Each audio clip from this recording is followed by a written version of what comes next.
Bienvenue à On dira ce qu'on voudra, le podcast qui fait du bien. Ici, Céd Rémy en compagnie de... Pat Baudouin. OK, c'est plus Patrice maintenant, c'est rendu Pat Baudouin. Oui, on se connaît maintenant. On est à l'aise, alors je me présente comme ça. Hey, avant de commencer, parce qu'aujourd'hui, on a un super de bon sujet à vous parler. Ce T-shirt est une présentation de ma mère qui l'a faite chez elle, à Saint-Saul, avec de la peinture. Ça y tentait. Puis je suis sûr qu'elle va être très contente que je fasse la plug. Fait que, mais elle les vend pas. C'est pas pour vendre. C'est juste pour dire que je suis fier de porter le T-shirt de ma maman. C'est nice. Belle demi-plug. Ouais, demi-plug. J'aime ça. Mais parlons d'une vraie plug, d'un invité, je pense, de choix qu'on a. Je vais te laisser le présenter, Pat, mais d'abord, on peut dire que c'est le président fondateur de Neuroperforma, Roch Terrien. Hey, j'aime ça, c'est bien présenté. Ouais, bienvenue, Roch. C'est quasiment gênant. Mais non, on est entre nous. Fait que c'est sûr, Roch, on se connaît depuis un certain temps. Puis tu as fondé, en fait, le réseau le plus étendu de cliniques au Canada de neurofeedback. Ouais. Puis on a eu le privilège d'échanger ensemble. Puis tu m'as présenté un petit peu ton histoire. Ça fait quoi, à peu près 8 ans? Ah non, plus que ça. Plus que ça maintenant? On est rendu à 12 ans maintenant. OK, 2 ans d'existence. Ouais. Mais il y a 12 ans, là, c'était pas connu pantoute, là. Oh, on était... Et je te dirais même que, si je me souviens bien tes mots, que tu t'es fait un peu traiter de charlatan avec cette technologie-là. Là. Au début, oui, parce que les gens ne connaissaient pas le neurofeedback et c'était plus des opinions, c'est nouveau, puis des fois un petit peu de réticence quand il y a des nouveautés. Fait que là, les gens ne connaissaient pas le neurofeedback. Là, ils voyaient les gens avec un casque à la tête avec des électrodes. Ils disaient, c'est quoi cette affaire-là? Fait que oui, au début, les gens ne savaient pas trop, mais maintenant, c'est plus la même histoire. Les gens sont renseignés, ils savent c'est quoi, puis c'est une technologie qui est maintenant bien éprouvée, bien connue. Fait que non, c'était pas la même histoire il y a 12 ans que ce que c'est présentement. Il y a une grosse évolution. Là. Et je crois même que l'Ordre des psychologues appuie même, reconnaissent cette technologie-là maintenant comme apportant un bienfait aux patients ou aux êtres humains, je veux dire ça. Oui, tout à fait. Chose qui n'était pas là il y a une douzaine d'années. Fait que même les ordres professionnels maintenant, là, ils appuient le neurofeedback. Puis on le voit aussi aux États-Unis. Les études scientifiques sont là. Fait que oui, c'est... En tout cas, c'est plus le fun aujourd'hui d'être dans ce domaine-là que il y a 12 ans, ça, c'est sûr. Là. Mais je suis curieux quand même, Roch, de savoir les débuts de ça parce que même moi, tu sais, j'ai regardé un peu, j'ai fait mes recherches. J'aime ça dire ça, je fais mes recherches. Bravo. Puis, t'avouerais que ça m'a fait peur là, au début, là, casse la tête. Là, pourquoi qu'on fait ça? Puis après ça, évidemment, j'ai fait mes recherches. Je sais que c'est prouvé, il y a des études là-dessus. Mais ramène-nous au tout début de ton introduction au neurofeedback. Ben, en fait, moi, quand on a commencé en 2012, je connaissais pas le neurofeedback. Qu'est-ce que tu faisais à ce moment-là? Ben moi, j'avais une autre compagnie avant. J'étais dans le domaine pharmaceutique. Toujours été un peu dans le domaine de la santé. D'accord. Puis j'ai vendu mon entreprise en 2012. Puis là, j'ai passé du temps avec ma sœur. Puis en fait, on est une famille de 3 chez nous. C'est un peu familial, là, cette histoire-là. Ma sœur étudiait en médecine. Mon frère est médecin aussi. Puis c'était mon frère qui avait entendu parler du neurofeedback avant. Puis mon frère avait dit à ma sœur, regarde le neurofeedback là, pour l'entraînement du cerveau. D'après moi, c'est le futur. Puis là, on parle, là, c'est 2010 à peu près, même avant ça. Puis là, ma sœur, elle a suivi ses formations en neurofeedback. Elle a commencé à en faire. Puis moi, j'ai passé du temps avec ma sœur en 2012. Puis là, elle m'a dit, regarde ce que je fais, là, je mets des électrodes sur la tête. Puis, un peu comme ça, c'est ça. Puis commences-tu à nous envoyer des ondes, des courants électriques? C'est-tu la chip que Elon Musk il parle, là, tu sais, c'est dans le cerveau? Mais quand tu prends le temps là, de comprendre, puis c'est pas trop long là, comment ça fonctionne, là, c'est fascinant. Puis là, je me suis intéressé à ça. Puis c'est là qu'en 2012, après ça, on a commencé Neuroperforma. Puis après ça, on a développé des technologies, on a pris ce qui se passe aux États-Unis parce qu'ils sont plus avancés que nous, on a amené ça ici. Puis on a commencé comme ça. Mais oui, au début, c'était vraiment, ça a commencé, je connaissais pas le neurofeedback. Mais qu'est-ce qui t'a allumé? Qu'est-ce qui a fait? Parce que tu es passionné de ça. Là. Je t'ai entendu dans des conférences et ainsi de suite. Qu'est-ce qui t'a allumé de dire, ouais, neurofeedback, ça, c'est l'avenir? Bien, ma sœur, elle m'a parlé d'un cas.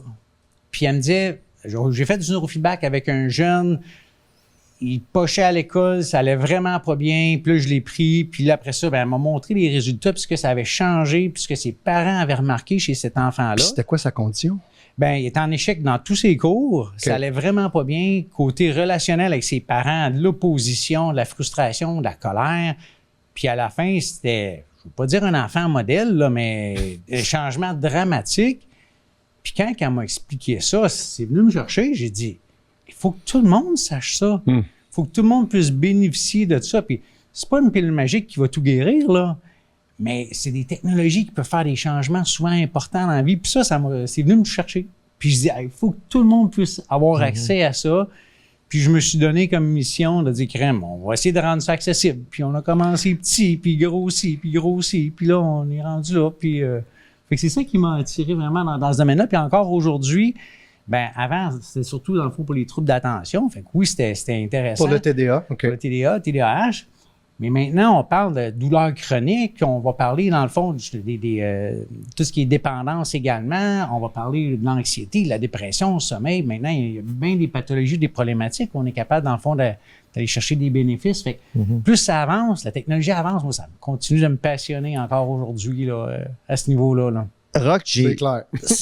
ça vient me chercher, puis en même temps, j'ai une question pour toi parce que avec les avancées technologiques, avec l'avènement de tellement de choses, d'informations qu'on a accès, de traitements et tout ça, crime, on devrait être techniquement pas mal tous les êtres humains en bonne santé mentale, mais crime, force est de constater que c'est pas le cas. Puis j'ai même l'impression que, surtout depuis la pandémie, on dirait qu'il y a plus de troubles de santé mentale. Là, on a parlé de TDAH. Tu sais, moi, je le cache à personne. Là, j'ai des problèmes de dépendance, Pat aussi. Qu'est-ce qui fait qu'aujourd'hui, dans notre société, on a autant ces troubles qui nous hantent au quotidien? Bien, premièrement, ben c'est sûr que la pandémie, le contexte, hein, ça l'aide pas. Hein. Si on vit et qu'il n'y a pas de problème, pas de pression, que notre société va bien, ben c'est un contexte qui est favorable, absolument. Ouais, qui est favorable, dans le fond, à ces problématiques-là. On est plus, on regarde plus ces problèmes-là. Aujourd'hui, on se ferme moins les yeux que là 30 ans. 30 ans, là, tu disais que je suis en dépression, oublie ça, là, personne n'en parlait, c'était très tabou. Aujourd'hui, on est plus ouvert pour en parler. Mais chose est sûre, c'est que personne n'est qu'un cerveau parfait. Moi, j'ai appris ça, puis des cerveaux, là, des images de cerveau, j'en ai vu des milliers puis des milliers. J'en ai jamais vu un parfait. Puis le cerveau, chaque région du cerveau joue son rôle. Puis si c'est une région du cerveau qui gère l'anxiété, bien, si elle va pas bien, bien, ça va être difficile pour toi de te sentir calme, bien, puis tout ça. Ouais, surtout quand on te dit, hein, je suis anxieux, puis là, on te dit, ben, fais juste te calmer. Ça a pire affaire à dire à un être humain, by the way, juste un petit truc comme ça. Fais juste l'écouter, puis ça va être déjà pas pire. C'est fou, ça, se faire dire ça. Ou change-toi les idées, si tu vis une dépression, ben là, sors de là, sors de ta tanière, voyons donc, tu peux pas rester comme ça.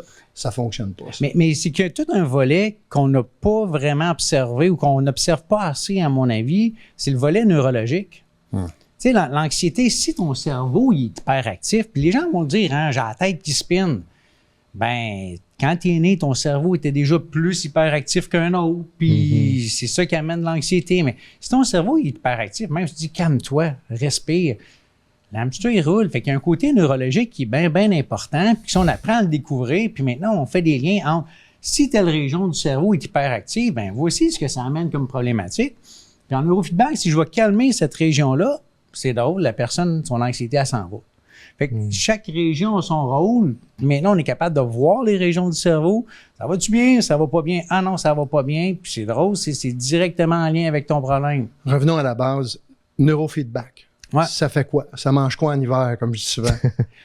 Bien, neurofeedback, c'est de l'entraînement dans le cerveau.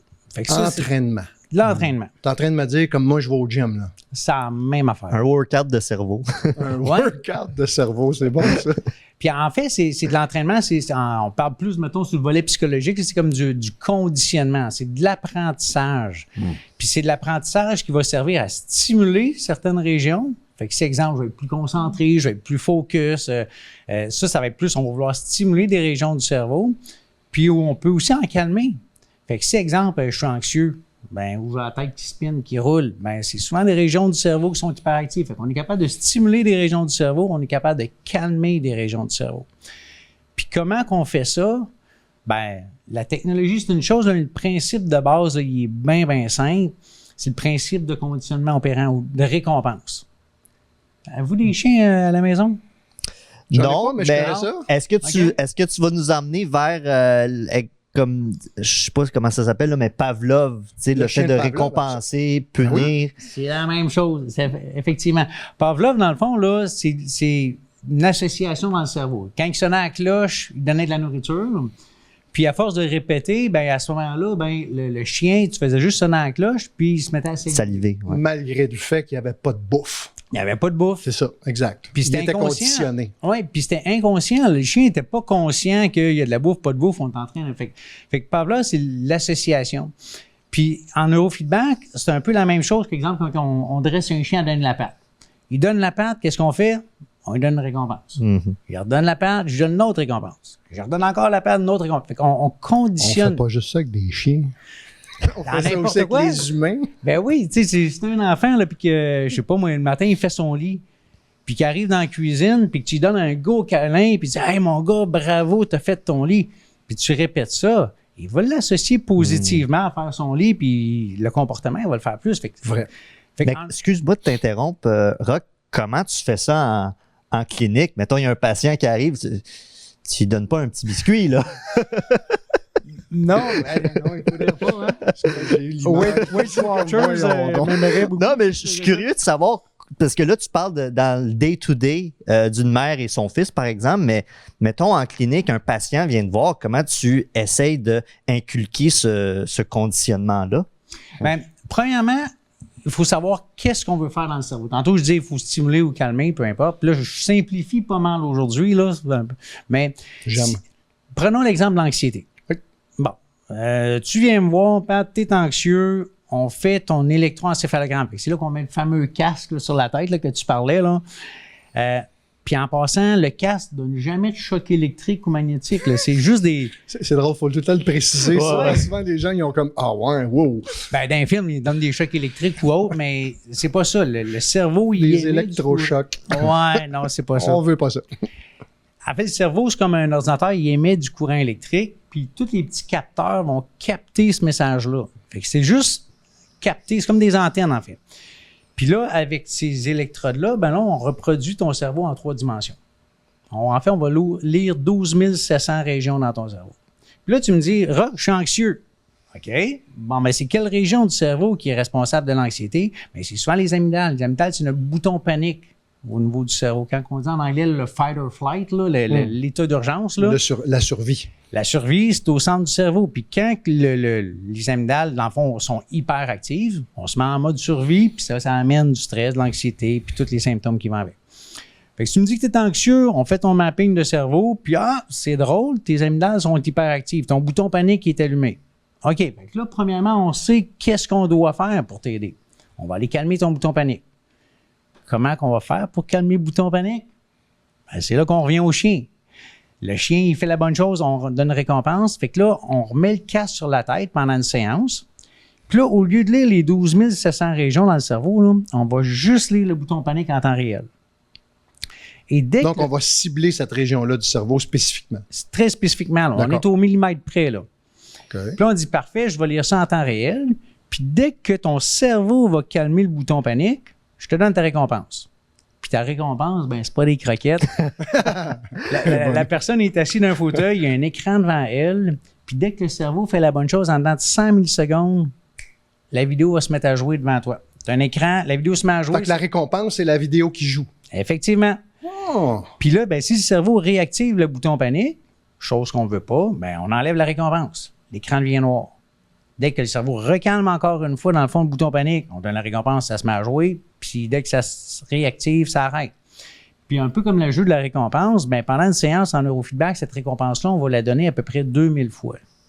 Fait que c'est à peu près comme si le chien, là, dans sa séance d'entraînement, il avait donné 2000 croquettes. Mais je suis curieux de savoir c'est quoi la vidéo, parce que moi, exemple, si tu mets une game du Canadien, pour moi, c'est une grosse récompense que tu me donnes. Ben, justement, ça, c'est drôle.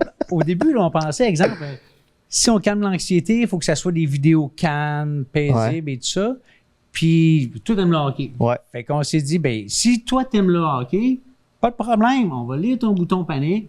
Puis, à toutes les fois que ton bouton panique va se calmer, ta game de hockey va se mettre à jouer. Puis, ça va fonctionner. Puis, des vidéos, on en a de tous les styles. On a des jeux de hockey, de sport, on a des paysages. Des animaux, moi, j'aime bien ça. On a des animaux, des bandes dessinées pour les enfants. Je reparlerai de mon expérience tantôt. Puis, ce qui est fascinant dans tout ça, là, c'est qu'OK, c'est le jeu de la récompense, mais après ça, en arrière, là, il y a tout le temps une technologue qui est là puis qui regarde les résultats en temps réel. Puis juste à récompenser, là, en dedans de 5-6 minutes, là, tu commences un entraînement, on va voir ton bouton panique qui va commencer à se calmer. On le voit sur les tracés d'électroencéphalographie, là, on le voit en temps réel. Tu vois le cerveau qui se met à se calmer. C'est fascinant de voir. Tu vois-tu à la face? Ben oui. Comme yes! Non, mais c'est. T'es passionné de ça, j'adore ça. C'est fascinant. Le cerveau, ça y prend pas beaucoup de temps. Il cache, OK, il faut que je calme mon bouton panique, j'ai ma récompense. Puis durant la séance, il va calmer. Fait qu'on peut le conditionner en le récompensant. C'est simple. C'est le même principe, Ced, que la dépendance. Ben oui. C'est ce qu'on a fait. Right? Avec la dépendance, je reviendrai là-dessus. J'ai personnellement vécu, d'ailleurs merci, c'est l'expérience du neurofeedback et j'ai adoré ça.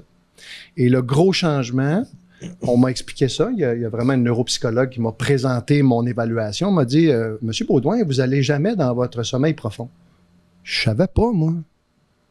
Et avec le neurofeedback, là, j'étais à ma 7e, j'ai un protocole de 12 semaines, j'étais à ma 7e session et je ne me réveille plus la nuit.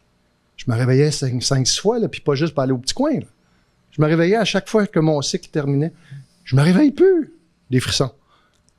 Je me réveille plus reposé, même si j'ai des bonnes semaines dans ma vie, que je travaille fort, et ainsi de suite. Je me réveille plus reposé. Je commence à goûter à ça. Puis, t'aurais beau me dire, prends des somnifères, prends de la médication, ainsi de suite. Je voulais pas aller là.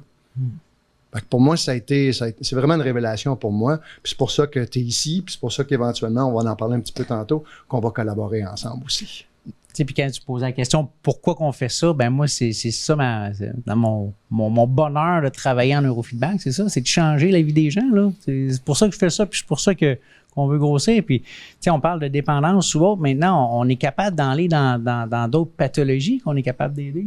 Puis ce qui est le fun, c'est que quand on entraîne le cerveau, après ça, il va maintenir les acquis après. Ah, t'es pas obligé de faire ça toute ta vie, là. Ben non.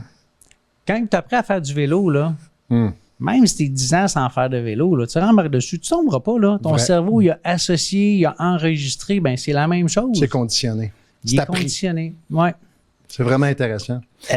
Je m'en allais justement parler de l'aspect dépendance, parce que c'est ton dada, Patrice. C'est mon dada.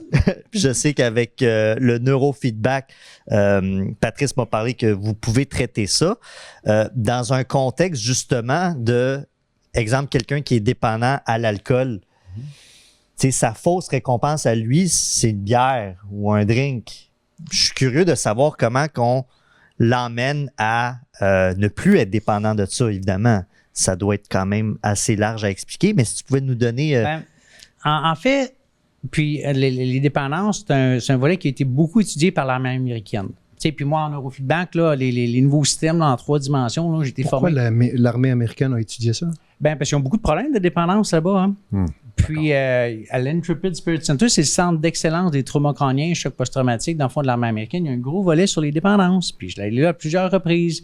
Puis, celui qui dirige les programmes là-bas, Mark Zola, ben, il nous a expliqué, ben, voici comment ça marche, puis voici pourquoi, puis voici les résultats. Puis, les résultats, c'est faramineux, là. Ben, ça ne guérit pas tout, c'est pas 100%. Mais, exemple, là-bas à Fort Campbell, au centre d'excellence, avant, ils faisaient beaucoup de psychothérapie. Puis ça fonctionnait, mais il y avait quasiment 100% de taux de rechute après 30 mois. Puis après ça, ils sont... Répète ça. 100% de rechute après 30 mois. Au niveau des dépendances.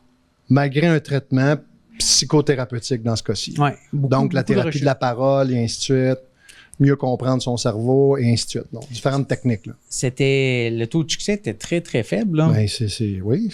Puis après ça, ben, ils ont essayé le côté neurofeedback. Puis là, dans le fond, il y a un côté neurologique à ce niveau-là. Puis je fais une petite parenthèse. En fait, dans le cerveau, il génère plusieurs fréquences, des fréquences très lentes que tu as besoin pour bien dormir, en fait, là, qu'on a stimulé chez toi pour améliorer le sommeil. Il y a des fréquences à peu près dans le milieu. C'est pas rapide, c'est pas lent, puis c'est des fréquences alpha qui nous permettent de se sentir bien, de se sentir calme, de se sentir zen, d'être heureux. Bien, souvent, chez les personnes qui ont des dépendances ou que l'alcool va faire augmenter les fréquences alpha. Puis oui, ça va faire que je vais me sentir bien. Fait que si je manque d'alpha, moi, je vais prendre une bière, là. Ah, ça va me faire du bien. Je comprends que j'ai compensé un manque au niveau de mon cerveau. Il n'y a pas juste ça, mais ça, c'est une des contributions. Puis les personnes qui ont plus d'alpha, ben c'est drôle, ou ceux qu'on est en train d'augmenter l'alpha, c'est drôle, il y en a plusieurs qui m'ont dit « Il me semble que j'ai plus le goût de prendre de l'alcool. » Ah! Spontanément. C'est-tu d'autre? Puis on n'a pas fait rien d'autre. Là. C'est juste le cerveau, il était plus en manque de ces fréquences-là parce qu'on l'a stimulé à en produire plus. Puis ça l'a pallié.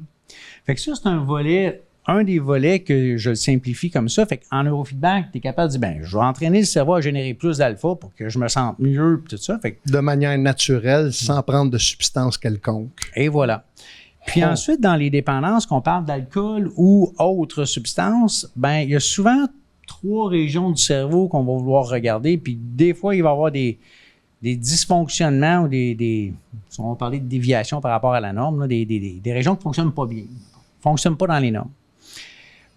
Souvent, il y a de l'anxiété qui est là. Fait que souvent, notre bouton panique peut être une des régions qui ne va pas bien, qui va nous amener à vouloir prendre de l'alcool ou autre. C'est clair. Le trouble obsessif-compulsif est construit sur l'anxiété.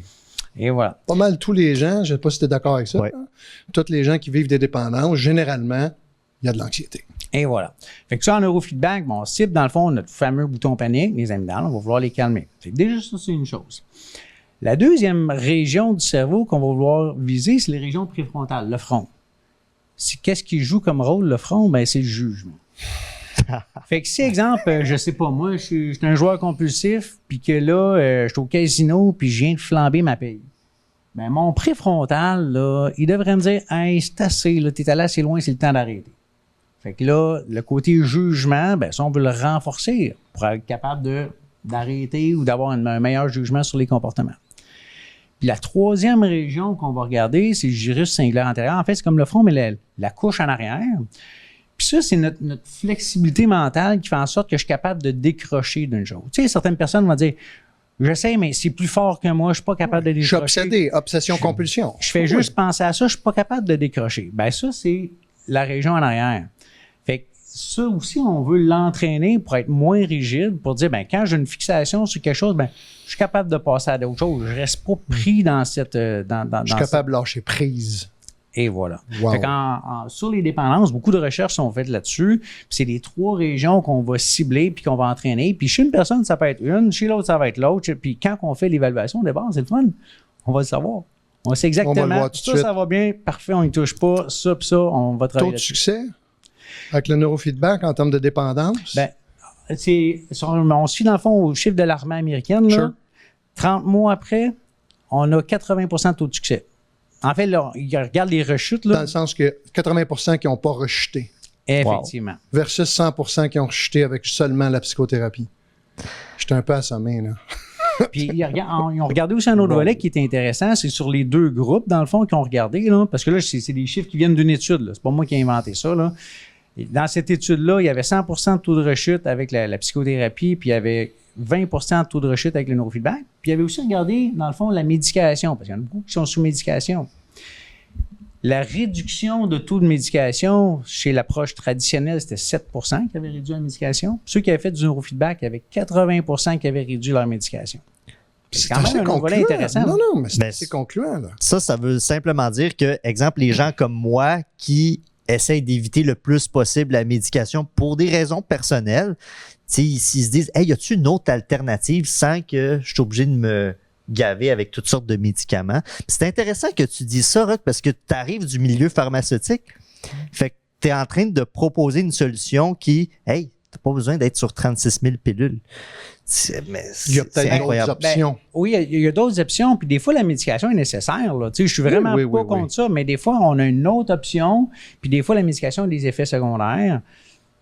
Qu'on ne peut pas nécessairement ressentir. Non, mais c'est juste une autre option à considérer. Puis encore une fois, c'est pas 100% de taux de succès sur tout. Là. C'est pas une pilule magique qui va tout guérir. Je comprends, mais il y a quand même des résultats concluants. Là. Puis c'est pour ça que, pour ma part, c'était vraiment ça que je me suis donné comme mission il y a, je sais pas, une dizaine d'années, de trouver l'approche la plus efficace et la plus rapide de se sortir, de se libérer, de se défaire, appelle ça comme tu veux, d'une dépendance. Puis je vois bien qu'avec la psychothérapie, il y a des limites. Mais c'est important, là, qu'on parle, je n'ai pas vraiment pas la sans juger la psychothérapie, mais pourquoi pas offrir des combinaisons? Et voilà. Et c'est là pour moi que ça commence à avoir du sens. Puis ça évolue, la neuroscience évolue, ainsi de suite, les technologies aussi. Alors pourquoi pas proposer quelque chose de novateur, de différent, et en plus avec des résultats démontrés. Ça fait wow! Ouais. Là, on commence à jaser. Et comme tu l'as dit, souvent quand on combine des approches, c'est là que notre taux de succès est encore plus important. On combine le neurofeedback, psychothérapie ou autre accompagnement ou autre professionnel de la santé. Plus, à mon avis, plus que tu as de professionnels qui prennent en charge une personne, plus que ton taux de succès va être important. Puis que le succès va être plus rapide, plus efficace, plus durable. C'est ça qu'on veut. On veut des êtres humains heureux, non? Tout Je à pense fait. qu'on est ici pour ça. Tout à fait. Moi, c'est tout le temps mon expression favorite. On n'est pas ici pour se faire suer. Excusez, j'ai été gentil. Normalement, je dis chier. Mais bon. On est ici pour être heureux. C'est le fun de savoir qu'il y a plusieurs possibilités. Tu sais, Pat puis moi, on est deux sobres, on ne consomme pas d'alcool. Puis oui, on est allé au AA. Oui, ça nous a fait du bien. Mais une des choses qui nous a réunis, lui puis moi, c'est que on le sait qu'il y a d'autres solutions, il y a d'autres avenues qu'on peut aller chercher ou qu'on peut aller combiner avec ce qu'on a déjà fait. On arrive bientôt à la fin de l'émission, mon Rock, mais j'ai une question quand même qui me brûle les lèvres depuis certaines minutes. OK, mettons quelqu'un qui songe au neurofeedback, mais qui veut pas y aller tout de suite, puis qui veut entraîner son cerveau positivement, comme tu l'as dit au début, entraîner son cerveau. Ce serait quoi 2 ou 3 trucs qu'on pourrait appliquer dans notre quotidien pour entraîner notre cerveau positivement? Ben, en fait, moi, je crois beaucoup, dans le fond, aux pensées positives. C'est dépendamment de ce qu'on veut faire aussi. Là. Si je veux améliorer, dans le fond, ma concentration, ben, je dois faire des exercices pour améliorer le côté cognitif. Si c'est comment je me sens, comment je me vois, ben, à ce moment-là, moi, les pensées positives, je suis très... Oui, changer mes croyances, ainsi de suite. Et voilà. Oui. Donc ça, c'est des trucs. Puis après ça, ben, pour le côté neurologique, ben, c'est là que nous autres, on rentre en ligne de compte, là. Exactement. Puis dans une espèce de partenariat, d'association qu'on va avoir bientôt d'ailleurs, Rock et moi, à travers Maison Labouée, puis à travers aussi Neuroperforma. J'ai bien hâte de proposer à mes clients. J'ai déjà quelques clients qui font la démarche et ça donne vraiment des résultats. Puis je vais finir, Ced, avec la chose suivante qui me touche profondément. Ma fille fait le neurofeedback. Ma fille a beaucoup souffert d'anxiété généralisée, ainsi de suite. Ça l'a beaucoup hypothéqué, ralenti dans sa vie. Et depuis qu'elle fait ce traitement-là, elle est transformée, ma fille. Je ne l'ai jamais vue aussi calme et en paix et en maîtrise. C'est ce qu'elle me dit. J'ai le sentiment, papa, pour la première fois, d'être en maîtrise vraiment de ma vie. C'est pas rien, là. Fait que je veux te dire merci. Parce qu'il y a 12 ans, tu aurais pu dire, à te faire traiter de charlatan, tu aurais pu dire, on va laisser faire. Puis tu y as cru, puis tu es passionné, puis c'est pour ça que tu me rejoins. Puis c'est pour ça qu'on est là. On est là pour ça. On est là pour aider. Exact. Je te laisse le mot de la fin, ça. Colin, wow! Ben, ça vient me chercher, là. Parce que je la connais, ta fille aussi, puis c'est beau de voir son évolution. En terminant, Rock, parce que 30 minutes, on le sait que c'est pas assez. S'il y en a qui ont été curieux du neurofeedback, qui veulent en savoir plus, elle le casse sa tête. Peut-être ça m'intéresse si c'est pas des électrochocs intenses. Mais si on veut en savoir plus là-dessus, parce qu'on le sait, 30 minutes passées, je viens de le dire, où c'est qu'on peut aller? Est-ce qu'il y a des vidéos, des articles? Juste aller sur neuroperformant.com. OK. Puis, il y a beaucoup d'informations là. Puis on offre des consultations téléphoniques gratuites. Fait que vous ne savez pas trop si c'est bon pour vous ou non. Vous appelez, puis vous allez parler avec une personne au téléphone pendant 30 minutes. Ils vont répondre à toutes vos questions. Puis ça, c'est gratuit. Fait que ça, c'est une belle... C'est une belle porte d'entrée, je trouve. Oui, tout à fait. Absolument. Puis oui, le site est bien fait en passant, Ced, parce que je me suis informé là. Après la première fois qu'on a été en contact, introduit par ta collègue Vicky, j'ai fait comme, attends un peu, là, je pense qu'on a quelque chose. Puis je suis allé voir, puis il y a tellement maintenant de recherche à ce niveau-là, c'est très rassurant comme technologie. Rock Terrien, Neuroperforma, un gros merci d'avoir participé au podcast. Merci aux gens qui nous écoutent, que ce soit en vidéo sur YouTube ou en audio sur Spotify ou Apple Podcast. Je sais que beaucoup de nos auditeurs, ils nous écoutent en route, donc en voiture.